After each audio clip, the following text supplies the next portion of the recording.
Sementara keterangan yang kami peroleh, yang bersangkutan karena sakit hati atas sikap dan perilaku istrinya selama ini yang dialami kepada pelaku terhadap korban.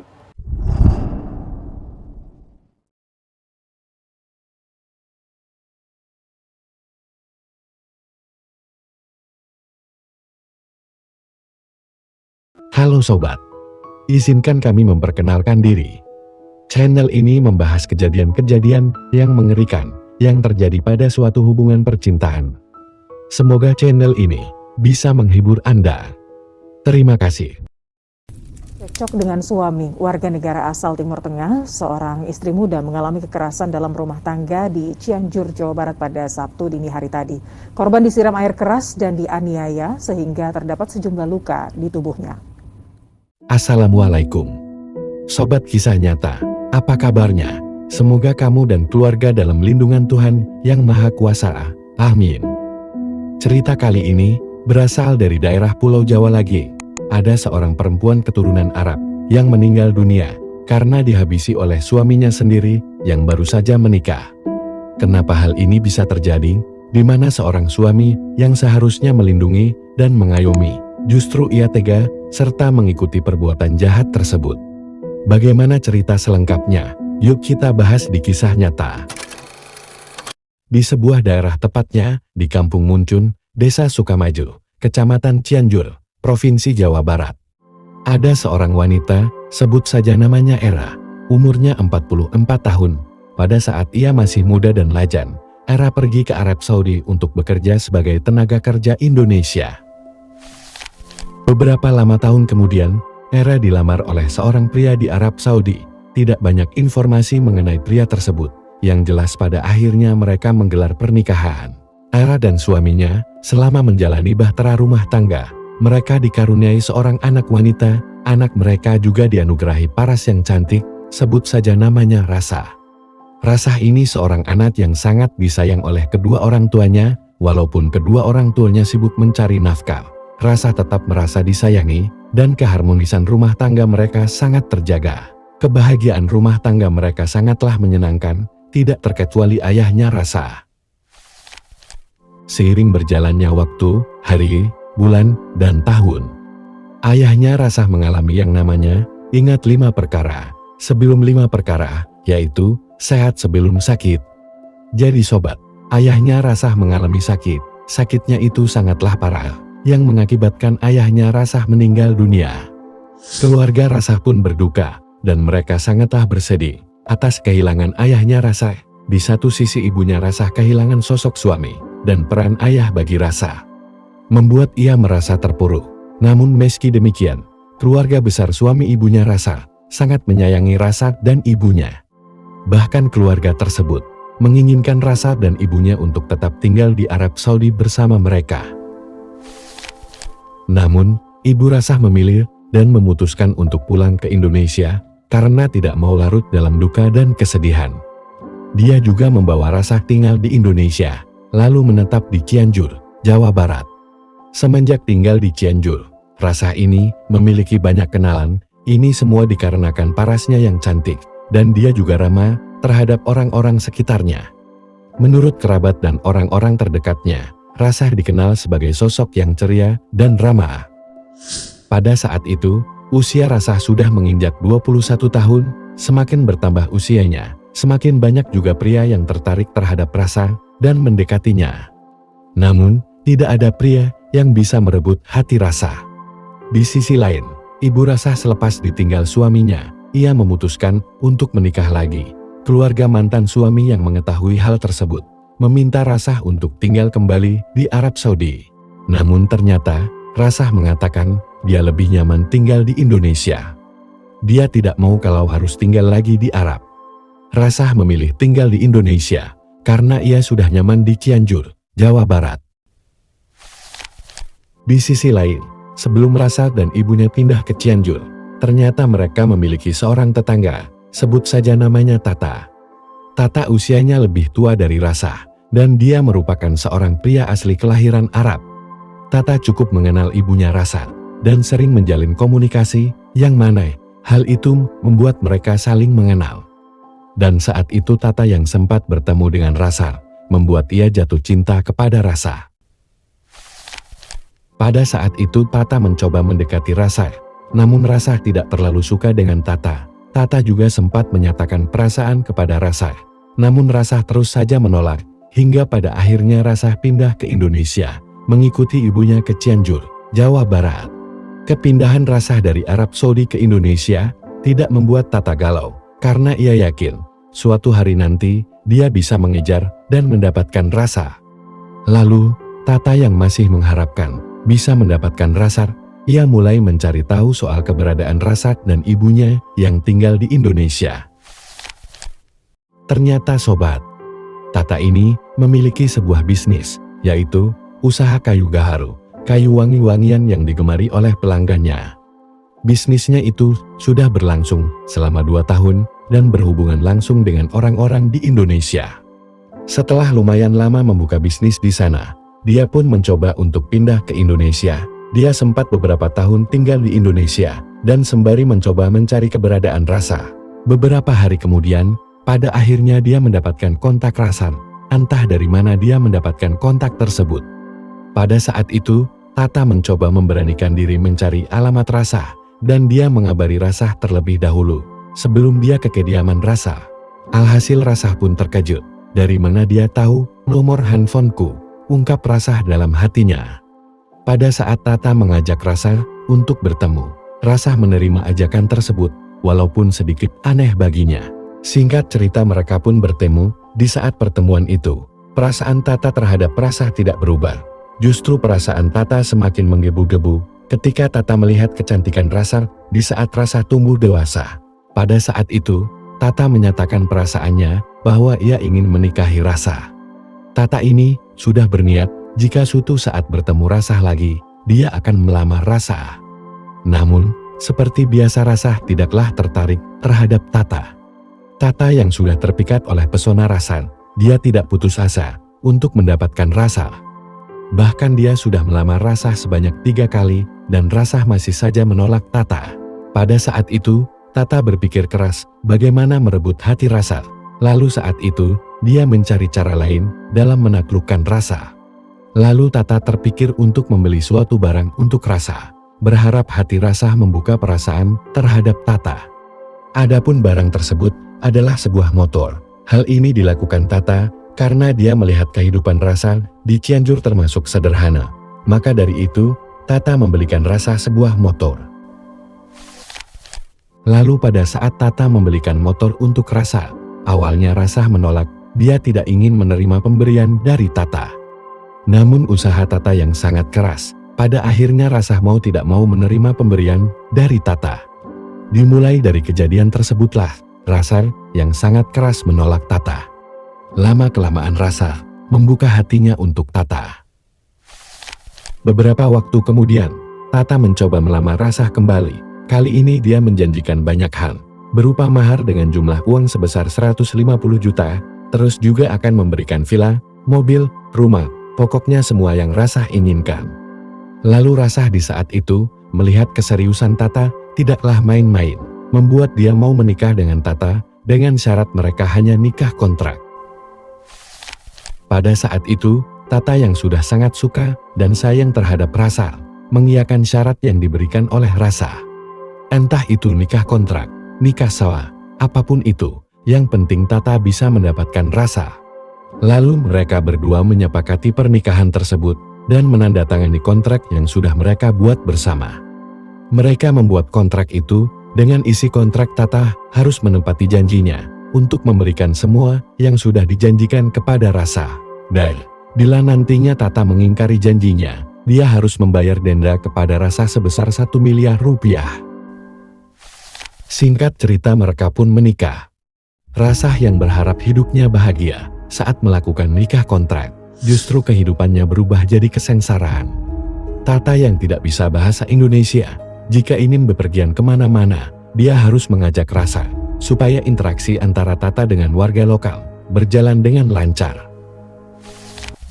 Tidak hanya itu, kehidupan Rasa dikekang oleh Tata. Sarah tidak boleh bepergian untuk bermain bersama teman-temannya. Bahkan pernah suatu waktu, Rasa yang hendak ke minimarket di depan gang rumahnya tidak dibolehkan oleh Tata. Baru beberapa minggu Rasah menikah kontrak. Dia sangat tidak nyaman dengan sikap Tata. Tidak hanya mengekang, Tata juga suka melakukan kekerasan dalam rumah tangga. Tata juga suka melakukan hal yang bodoh lainnya, sama halnya yang dilakukan beberapa oleh orang lokal, yaitu parkir mobil sembarangan. Dan yang membuat paling kesal para warga adalah Tata ini tidak bisa berbahasa Indonesia, sehingga pada saat diperingati warga, Tata ini sangatlah cuek terhadap keluhan warga. Beberapa waktu kemudian, di suatu malam, tepatnya pada tanggal 20 November tahun 2021, Ibu Rasah dan keluarganya pergi ke Cipanas untuk menghadiri acara keluarga. Sedangkan Rasah, yang tadinya ingin ikut bersama ibunya, ternyata dilarang oleh Tata. Lalu di malam itu, entah dasar apa Tata menuduh Rasah berselingkuh. Seketika Rasah bingung, bagaimana bisa berselingkuh, sedangkan Rasah 24 jam bersama Tata. Kemudian Rasah membela diri dengan cara memberikan penjelasan kepada Tata, namun Tata tidak bisa menerima alasan apapun dari Rasah. Dia terlanjur emosi dan tiba-tiba menyakiti Rasah secara fisik. Tata menarik-narik rambut Rasah, sehingga Rasah teriak kesakitan. Mendengar teriakan tersebut, Tata bukannya menghentikan perbuatannya, justru dia membenturkan beberapa kali kepala Rasah. Tiba-tiba Tata melepaskan Rasah, lalu dia mengambil sebuah botol yang isinya air keras. Tanpa belas kasih dia menyiramkan air keras ke seluruh tubuh Rasah. Seketika Rasah menjerit kesakitan yang amat perih. Kemudian Rasah masih memiliki kekuatan untuk berteriak minta tolong. Alhasil, tidak lama kemudian seorang warga yang bernama Endang datang. Dan dia melihat langsung kondisi Rasah yang memilukan. Daster yang dipakai Rasah meleleh menembus ke seluruh kulit, dan kulitnya melepuh. Setelah melihat kondisi Rasah, Endang segera menuju rumah ketua desa untuk melaporkan kondisi Rasah. Kemudian ketua desa menghubungi pihak kepolisian dan membawa Rasah ke Rumah Sakit Hasan Sadikin Bandung. Namun sobat, belum sampai di rumah sakit, Rasah merintih kesakitan. Lalu tidak lama kemudian, dia menghembuskan nafas terakhir, alias meninggal dunia. Di sisi lain pihak kepolisian mencari keberadaan Tata. Dengan ilmu pengetahuan polisi, tidak butuh waktu lama, Tata ternyata ada di bandara. Sesampainya di bandara, benar saja, polisi menangkap Tata ada di sana. Dia hendak melarikan diri. Atas perbuatannya tersebut, Tata dijatuhi hukuman mati oleh otoritas Indonesia. Sesungguhnya, Allah mencintai orang-orang yang bertobat. Baik sobat, sampai di sini kisah nyata hari ini. Bagikan cerita ini ke keluarga kalian agar mereka tahu juga bahwa kisah ini ada di kehidupan kita.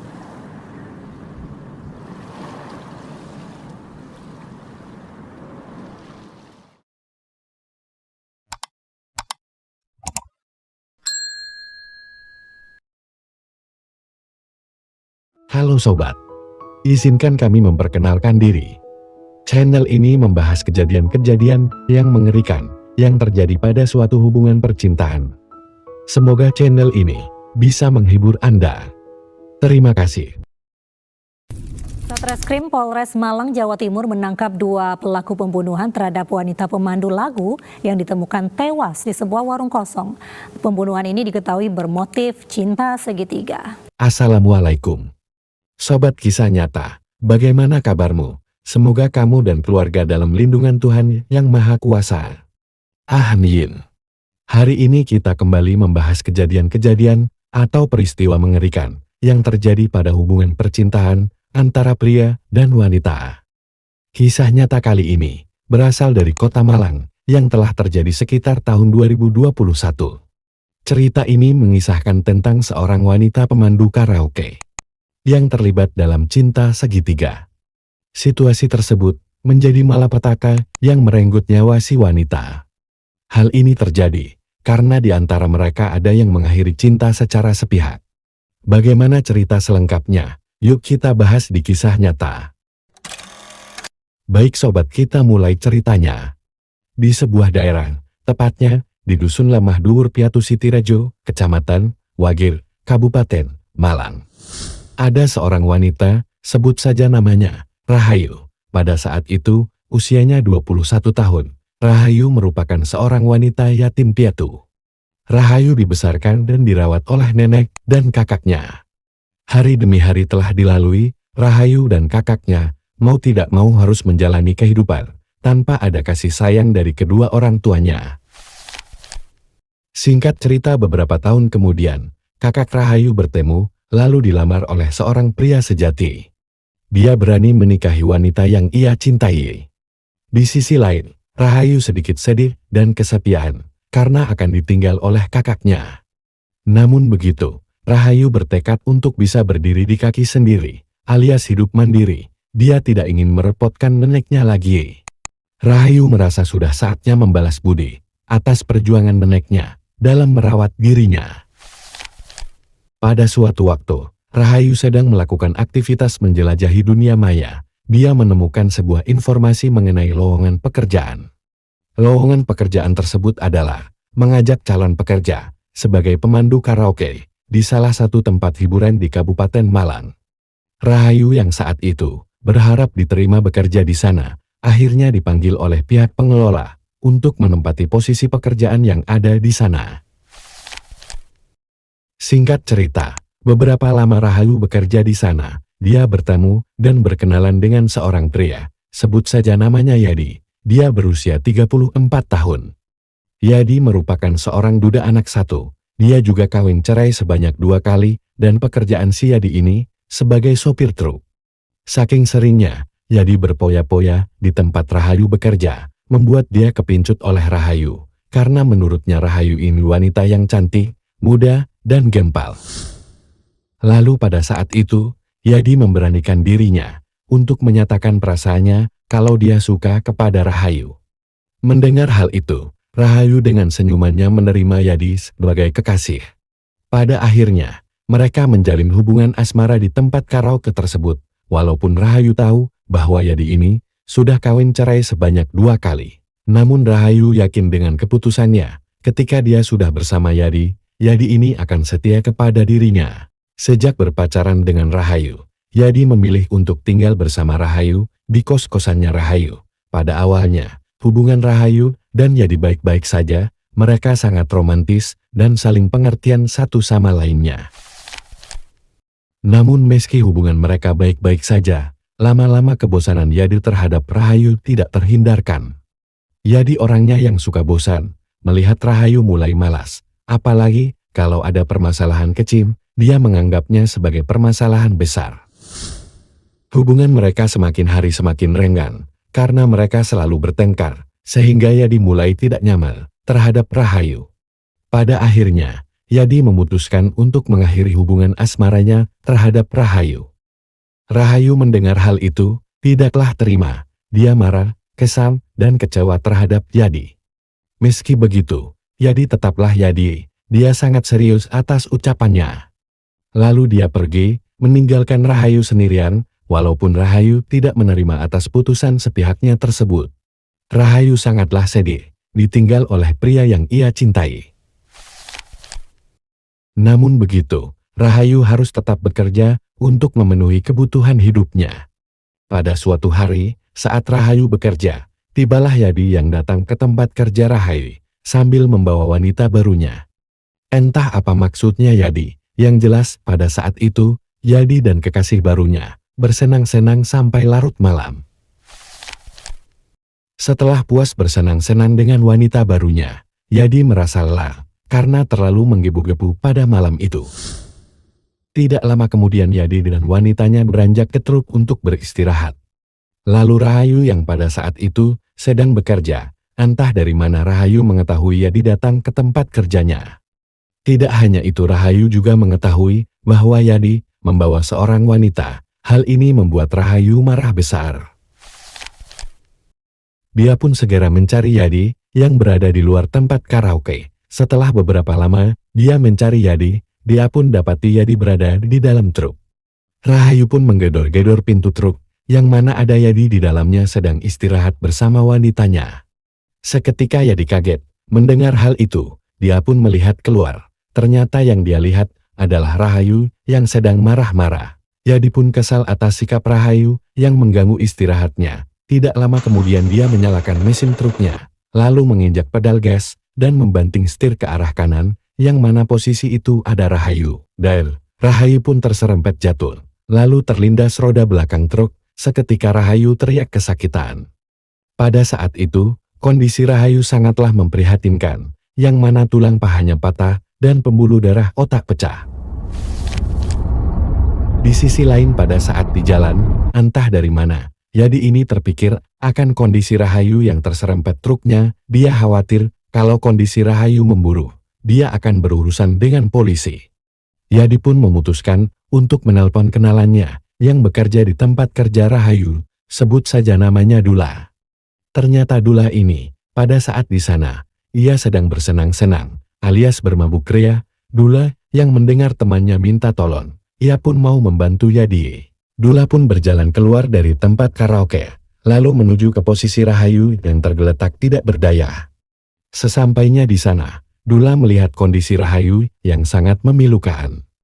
Akan tetapi, melihat Rahayu yang cantik, serta kondisi Rahayu yang tidak bisa bergerak, membuat dia ingin melakukan perbuatan tidak senonoh. Tidak berpikir panjang, Dula segera membawa Rahayu dengan menyeret tubuh Rahayu. Pada saat itu, Dula membawa Rahayu ke tempat bubuk kosong. Posisi bubuk kosong tersebut tidak jauh dari tempat karaoke itu. Sesampainya di sana, Dula segera menyetubuhinya. Rahayu yang masih sadar tidak bisa berbuat apa-apa. Dia hanya bisa menangis sambil merasakan sakit di tubuhnya. Dula yang sudah puas menyetubuhi Rahayu, lalu dia kembali ke tempat kerjanya dan membiarkan Rahayu hingga tewas. Tidak lama kemudian, Dula menutup tempat karaoke karena tidak ada tamu yang datang lagi. Keesokan harinya, jenazah Rahayu ditemukan oleh seorang pemulung. Lalu tidak lama kemudian dia pun melaporkan temuannya ke polisi. Tidak butuh waktu lama, pihak polisi mengetahui siapa pelaku penghabisan nyawa Rahayu. Tanpa berlama-lama pihak kepolisian melakukan pengejaran dan penangkapan terhadap pelaku. Yang mana di saat itu, polisi menangkap pelaku yang bernama Yadi di kawasan Gempol Pasuruan. Atas perbuatannya itu, Yadi dijerat pasal 338 Junto, pasal 351 ayat 3, tentang penganiayaan yang menyebabkan penghilangan nyawa. Sedangkan Dula dijerat pasal 286 Junto, pasal 306, tentang asusila.